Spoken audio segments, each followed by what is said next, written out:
İran'ın nükleer programıyla ilgili tartışmaların ইসরায়েলকে কঠোর বার্তা দিয়েছেন তুরস্কের প্রেসিডেন্ট রিসেপ তাইয়েপ এরদোয়ান। এরদোয়ানের এমন বার্তার পর পাল্টে গেছে মধ্যপ্রাচ্যের চিত্র।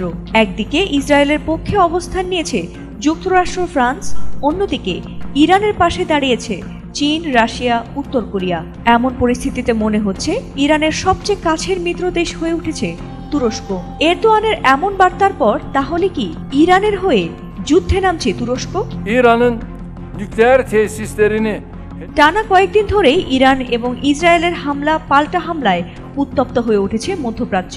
আর এই সংঘাতে ইরানের প্রতি পূর্ণ সমর্থন তুরস্ক সহ বেশ কয়েকটি মুসলিম দেশের। তবে এসব দেশের মধ্যে ইরানের পক্ষে তুরস্কের অবস্থানের পর কিছুটা নড়ে চড়ে বসেছে ট্রাম্প প্রশাসন। সম্প্রতি এক ফোন আলাপে তুরস্কের প্রেসিডেন্ট এরদোয়ান ইরানের প্রেসিডেন্ট মাসুদ পেজেশকিয়ানকে বলেছেন তার দেশ ইরানকে সব রকমের সহায়তা দিতে প্রস্তুত। যে কোনো মূল্যে ইরানের ওপর ইসরায়েলের এমন আগ্রাসন রুখে দিতে সকল প্রস্তুতি সম্পূর্ণ করেছে তুরস্ক।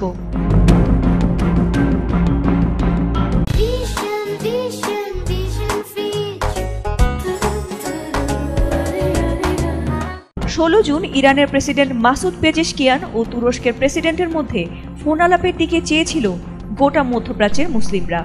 আর এই গুরুত্বপূর্ণ ফোন আলাপে ইরানকে সম্পূর্ণভাবে সমর্থন জানায় তুরস্ক। এছাড়াও ইরানের সঙ্গে ফোন আলাপে তুরস্কের ইসরায়েল ও ইরানের মধ্যে ক্রমবর্ধমান উত্তেজনার পাশাপাশি বৃহত্তর আঞ্চলিক ও বৈশ্বিক বিষয় নিয়ে আলোচনা হয়। এক প্রতিবেদনে এ তথ্য জানিয়েছে তুর্কি বার্তা সংস্থা আনাদোলু। তুরস্কের যোগাযোগ অধিদপ্তর জানিয়েছে টেলিফোনে এরদোয়ান বলেছেন তুরস্ক সংঘাত কমাতে এবং পারমাণবিক আলোচনায় ফিরে আসার জন্য সহায়তাকারী ভূমিকা হিসেবে পালন করতে প্রস্তুত। এ ফোন আলাপে ইরানের প্রেসিডেন্ট মাসুদ পেজেশকিয়ান বলেছেন ইরান কখনোই যুদ্ধ শুরু করেনি এবং তার দেশ ইসরায়েলের সঙ্গে যুদ্ধ বাড়াতে চায় না। তবে ইসরায়েলের যে কোনো আক্রমণের কড়া জবাব দেবে তেহরান। তিনি আরও বলেন যুক্তরাষ্ট্রের সঙ্গে পারমাণবিক আলোচনায় ইরানের অংশগ্রহণ কেবল আঞ্চলিক দেশগুলোর ওপর ইহুদি সরকারের আক্রমণ বন্ধের ওপরই নির্ভর করছে। এদিকে ইসরায়েলের সঙ্গে উত্তেজনা কমাতে ইরানকে এখনই আলোচনায় বসা উচিত বলে মন্তব্য করেছেন মার্কিন প্রেসিডেন্ট ডোনাল্ড ট্রাম্প।